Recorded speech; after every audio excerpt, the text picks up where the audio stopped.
人真的会变吗？当然会。张居正初入职场的时候给皇帝上书，他要改革，可没人理他一个小小的七品编修。后来他又写了30首诗给严嵩祝寿，他说严嵩是声名悬日月，剑履必行禅。他写了一大堆贺表帮着嘉靖粉饰太平，但他终究是个有理想的人。残酷的现实告诉他，这个时代不属于你，于是他离开了。在老家，他先是把自己关在屋子里谁也不见，后来又去和仇人瞭望喝酒。他去登山去种地，为了清楚自己究竟想要什么。他要的是能够实现理想的权利，所以他在嘉靖36年重返京城时怒吼：欲报君恩，岂血人言。为官10年，张居正的热情没有了，他变成了一个老谋深算的政客，权力是他唯一的恋人。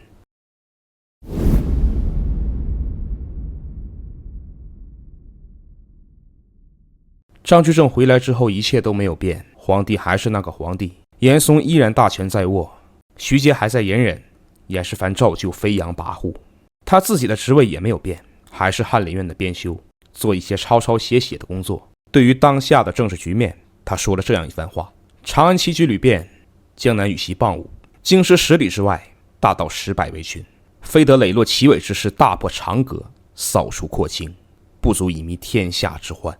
他说的是唐代的一个小故事。长安曾有棋局，当时有一名姓李的后生战无不胜，后来吐蕃选手前来挑战，国家的命运因此掌握在了一个小人物的手上。姓李的后生赢了，功成身退，挽救国家于水火。这个磊落奇伟之事，说的就是他张居正自己。他在等待破局的时机，所以除了徐阶之外，他竭尽全力的让所有人把他当做一个只会诗词歌赋的文人看待。严世蕃曾经说过，这个天下只有3个英才，他自己还有陆炳、杨伯。张居正是被排除在政治之外的闲人。嘉靖37年，严嵩和徐阶的斗争从幕后走到了台前。徐阶找了自己的几个学生弹劾严嵩，和杨继盛那次一样失败了。可不同的是，这几个人没有死，这代表着主人的权杖正在向着更加年轻、工作能力更强的徐阶倾斜。1年之后，嘉靖已经把徐阶抬到了可以和严嵩分庭抗礼的程度。严嵩老了，下面的人他多数是管不住的。但现在东南抗倭又到了关键的时刻，胡宗宪在前面领着戚继光和于大猷打仗，严嵩这朵瑞莲还没有到必须被铲除的时候。张居正也在嘉靖39年得到了他人生中的第3份工作，右春坊右中允，兼国子监司业事。明代有左右春坊，负责太子奏请、起签、试读等工作，名义上是太子的属官，后来逐渐变成了翰林官升迁的虚衔。而国子监可以理解为过去的大学，司业就是大学的2把手，此时的1把手是高拱。因为明代只有2京设有国子监，所以高拱张居正的地位比现在的大学校长要高得多。也正是这份工作让张居正和高拱建立了一种极为特殊的关系。简单来讲，他们算是朋友。国子监的工作是远离纷争的，张居正有了时间去研究哲学。嘉靖年间是阳明心学盛行的年代，张居正虽然是徐阶的学生，可对于阳明学派他是不认同的。他认为心学可以作为学风，但不能用此治世。他更欣赏的是张聪的实学，这就非常奇怪了。要知道，徐阶作为聂豹门人，前任首辅夏言的徒弟，是当时有名的心学大师。可是张居正竟然不认可老师的学术观点，反而推崇曾经给徐阶下过绊子的张聪。在这种情况下，张居正却依然能长期得到老师的肯定，足以见得他的政治头脑远非常人。他是怎么做到的，史料没有记载，屏幕前的你我更无从判断。但就是这样一个人，却在嘉靖朝几乎没有任何建树。只有一种可能，是徐阶有意为之，他在保护张居正。因为即便张居正想要隐藏自己，在徐阶与严党几乎明牌对峙的情况下，徐阶一纸调令将其摆在关键位置，张居正也没有任何理由拒绝。而这种刻意的保护是建立在徐阶通过不断试探，已经清楚了嘉靖皇帝对于严党的态度，倒严只是时间问题。所以张居正这样一个被徐阶一手栽培起来的未来内阁成员，在这个时间不能出现任何问题。就这样，张居正顺利地度过了严嵩专权的最后时代。嘉靖41年，严嵩倒台，在幕后的张居正目睹了这一切，他写了这样几句诗：狂歌袅袅天风发，未论当年赤壁洲。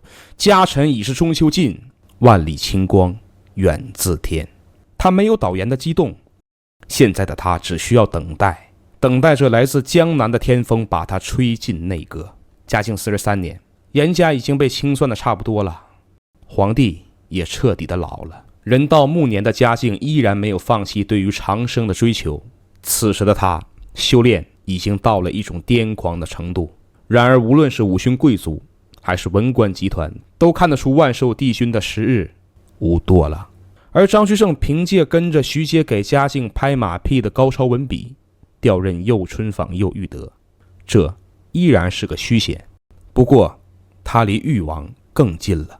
通过讲学，张居正得到了誉王的信任，誉王很佩服这位比自己年长10岁的小师傅。不久之后，徐阶把李春芳抬入内阁，后来高拱和郭璞也进了内阁。天下人都在等待那一刻的到来。终于，嘉靖的修道失败了。他在1566年的一个冬天里驾鹤西去了。皇帝去世是头等的大事，但臣子们来不及悲伤，因为他们要草诏。这份工作异常的重要，这关系到对过去工作的总结和对未来的展望。这也是张居正第一次正式的参与到国家政策的制定中。徐阶和张居正计划了隆庆登基的一切。在遗诏中，师徒二人决定扫清嘉靖一朝的弊政，修道、大兴土木、营职等等被遗诏以先帝的名义停止了。同时，徐阶用遗诏给过去在大礼议以及嘉靖5年因为李福达案而牵连的诸多大臣平反，这是一个政治信号。过去的高压统治结束了，接下来的岁月要施德政。一切的好感都集中到了徐阶身上，但他好像忽略了一个事实。按道理说，遗诏应该由首辅秉笔阁员参与，张居正一个从四品连旁听的资格都没有，可徐阶偏偏单独召见张居正入宫，没有告知高拱和郭璞。徐阶的遗忘是新一轮权力斗争的起点。嘉靖45年12月，誉王朱载后继位，年号隆庆，时年30岁。同时，张居正从幕后走到台前。隆庆元年，进礼部右侍郎兼翰林院学士。2月，进吏部左侍郎兼东阁大学士入阁。如今张居正已经43岁了，不知道他是否还记得他第一次科考时写的那几句诗。30年，张居正终于直上头杆了，他还要继续努力，直至头杆的顶点。但还没等到他开始行动，内阁便起了波澜。各种缘由或许和隆庆皇帝的性格有关系。朱载后是一个仁厚的人，他没有父亲玩弄群臣的智慧，但他也不是不懂政治，他只是厌倦了。做一个皇子，他这些年活得太过压抑，所以登基以后，他和司马家的那些先辈们一样，开始享乐。他喜欢出游，喜欢喝酒，喜欢美女，总之一切消遣的娱乐他都爱。皇帝的心思造成隆庆一朝的党争更加剧烈。首先就是徐阶和高拱二人的矛盾。高拱早年间就是誉王父，而徐阶从来就不是誉王的人。徐阶只是徐阶，他是夏言的政治继承者，阳明心学的传人。但无论徐阶高拱怎么斗，张居正只是静静地看着。无论是嘉靖朝还是隆庆朝，张居正总是能够同时交往所有政治强人。他看着徐阶发动言官，在几个月之内相继赶走了高拱和郭璞，徐阶再一次成为了胜利者。张居正也完成了永乐大典的重修，升迁礼部尚书。现在内阁剩下了徐阶、张居正、李春芳、陈以勤4个人。李春芳、陈以勤都是不惹事的老好人性格，整个权力由徐阶独揽。徐阶终究是徐阶，他不会做严嵩。他们2个人的区别可能就在于徐阶是在其位谋其政的，但这种局面仅仅维持了1年。隆庆是一个爱憎分明的人，前面已经说过，他讨厌政治，喜欢消遣，出游可以算是他的一大爱好。可在徐阶这些士大夫的眼中，皇帝是天子，任何行动都是有政治含义的，所以徐阶要阻止。每一次皇帝外出，他都要去劝谏。最终君臣间的拉扯，徐阶以失败告终，他无法阻止皇帝的外出。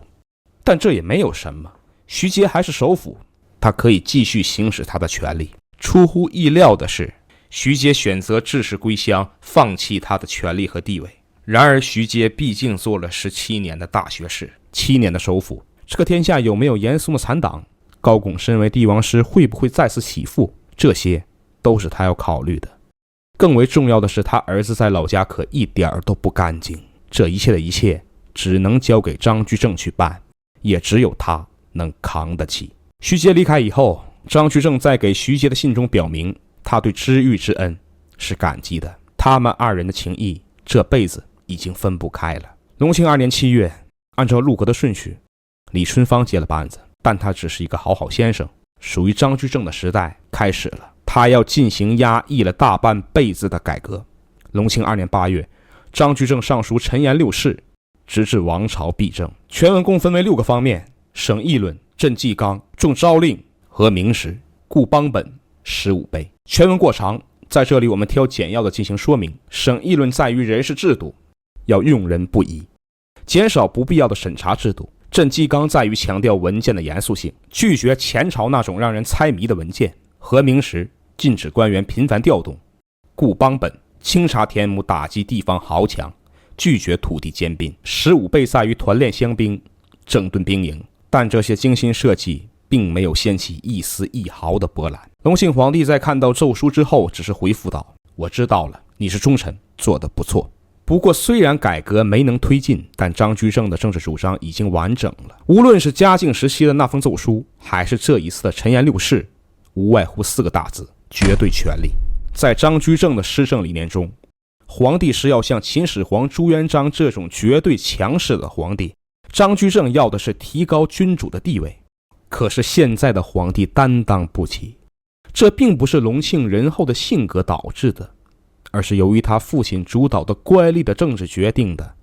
隆庆皇帝对权力没有感觉，所以经过这一次的试验，张居正深有体会，如果将来有一天皇帝做不到，那他就要把皇帝的权力拿走，自己做。仅就当下而言，谋国必须要先谋身。陈言6事就这样没了下文。改革的时机不成熟，但张居正总要做些事情。嘉靖以来，整个国家最大的问题不在东南，而是在北方。所以张居正调谭纶任蓟辽总督，调戚继光为神机营副将，总领冀州、昌平、保定3镇练兵事务，总兵官以下接受节制。徐阶致仕了，兵部尚书霍济也是个没有主见的人。国防的重任已经系于张居正一人，也许他也想过多找几个人手缓解压力，但显然现在还不是时候。自己毕竟不是首辅，身边的人多了，难免要得罪言官。权力的游戏，张居正现在还只是一个初级玩家，他需要一件事展现自己。很快机会出现了。隆庆2年12月，辽王朱宪杰被废。朱宪杰为非作歹多年，当年靠着自己信道教勉强维持。嘉靖归天以后，他是一定要被清算的。在御史弹劾朱宪杰13大罪状之后，朝廷钦点刑部左侍郎洪朝选去荆州彻查。朱宪杰自然是不服的，但不知道是他脑子抽风，还是修道真的修神经了。一个世袭的王爷不去想着找人求情，竟然演起了窦娥冤。自己竖起一面白旗，上面写着宋冤之毒4个大字。这下好了，事件升级变成了谋反。可朱宪杰说到底就是一个无赖王爷。洪朝选在奏书中表示，朱宪杰只是荒淫暴虐，绝口不提造反的事情。而张居正不会放过这个机会。辽王事件可以说是张居正一手策划。首先，一开始上书的御史名叫高光坚，后来此人官至3边总督兵部尚书，而且他是山西人。张居正素来对国防事务亲力亲为，高光坚必然是其政治盟友。其次，无论当年张震惨案是真是假，这些年他们张家人都或多或少的被辽王压制。那张居正借此机会去整你辽王一家，就完全符合政治规矩。你别想好了，至少藩王是别当了。这场拉锯战不能说张居正赢了还是辽王输了，但张居正在报复是一定的。他从来都不是一个柔弱的臣子。张居正在一步一步地建立自己的政治威信。而就在这个时候，隆庆皇帝却突然想起了他爹教给他的制衡之术。张居正这个人似乎有些强势了，应该找个人针对他。于是在隆庆3年8月，赵贞吉入阁了。赵贞吉是嘉靖14年的进士，资历比现在内阁的所有人都要老。作为内阁中真正的心学传人，再加上曾经在嘉靖朝的陈年往事，在皇帝的心里，赵贞吉比张居正更适合成为内阁的话事人。同时，赵贞吉作为一个60岁开外的人，他想要有所建树，就必须要比张居正更强势。对于这样的局面，张居正要做些事情，他要和赵贞吉斗法。可4个月之后，意外发生了，高拱重返内阁，夺走了所有人的权利。相传徐阶告老还乡之后，有一个名叫邵方的人前去拜会，提出自己可以帮助徐阶重返内阁。殊不知现在这种情况是徐阶最想看到的，所以邵方得到的是徐阶的嘲笑。可他没有放弃，又去找了高拱，说了同样的话。高拱居然信了，这自然是因为他高拱是明朝有史以来第一个被言官骂走的人，他想要翻盘必须杀回内阁，找回面子。所以他安排邵方去找内廷司礼监太监行贿，给隆庆皇帝吹风。高拱顺利地以次辅身份还朝，并且监管吏部，成为事实上的内阁第一人。随后他命御用监太监陈洪成为司礼监掌印太监。那这期间张居正在干什么呢？明史说高拱是张居正联合太监李芳找回来的，为的是撤赵贞吉的州。这件事情张居正确实做了，可以由多重史料验证，但高拱还朝绝非张居正的手笔，基本上可以算作顺势而为。原因在于徐阶退休之后，隆庆皇帝事实上已经失去了和内阁的联系，他启用的赵贞吉完全没有达到效果。同时隆庆3年11月，礼部尚书高仪因病免职，12月吏部尚书杨伯丁忧。这2位老臣的离去让隆庆皇帝压力山大，皇帝的态度受太监的影响极大，所以当邵方这样一个政治素人花大笔资金到京城给太监行贿，皇帝却无动于衷的时候，张居正大体上已经明白了，高拱还朝已经板上钉钉，无法阻拦，索性他顺水推舟，完成皇帝布置的任务。因为皇帝需要和大臣之间的联系，高拱担当帝王师多年，简在帝心，这种关系是张居正等一干臣子无法比拟的。更为重要的是，以张居正的政治智慧，他不可能为了一个赵贞吉主动去找高拱，他完全没有必要给自己找更大的麻烦。高拱回来之后，立马处置了当年弹劾他的言官胡应嘉、欧阳一敬等人，惊恐而死。徐阶和张居正制定的嘉靖遗诏被宣布为非法。随后他宣布要按照大礼议期间的明伦大典任用官员，同时给嘉靖皇帝翻案，强调先帝没有被方士毒害，是寿终正寝。这还没完，高拱还要强迫剩下的4名阁员放权。高拱刚刚回来的时候，张居正曾说过，喜高老启用，素在同心，世事尚可为也。这番话并非阿谀，要知道张居正顺势而为，给足了高拱面子。对于高拱，他多少是抱有幻想的。但随着时间推移，张居正在之后的岁月里表示，区区在位一日，当为善类保全一日，但其中人心不同，而区区去留亦不能自毙。这些话是什么意思？谁的人心不同，谁又不能自毙？答案就在高拱归来之后的人事变动。首先是老好人陈以勤直接退出了，他表示，我岁数大了，咱们之前关系都不错，没必要争得头破血流。可高拱还是不满足，他还要收拾收拾赵贞吉。隆庆4年10月，他提议考察科道，高拱的目的就是要用吏部的能量和赵贞吉掌管的督察院来一次直接对决。这已经发展成了一次党争，赵高2人分别指挥各自的手下，列出各种罪状将对方打倒。最终高拱赢了。这个时期的明朝官员无论怎么争，无论谁当权，还是在乎皇帝的。高拱和赵贞吉疏远疏近，一目了然。赵贞吉临走之前给隆庆皇帝留下了一封信，臣自掌管督察院以来，只有考察一事与高拱相左，至于其他事情，臣不能一言，有负天恩。臣归乡之后，如果高拱还在内阁，望陛下收回吏部大权。赵贞吉说的非常直接，于其性格而言，不太正常。到这里，内阁的风暴暂时小了些，因为意外发生了。这次的意外源于一个女人，一个美丽的女人。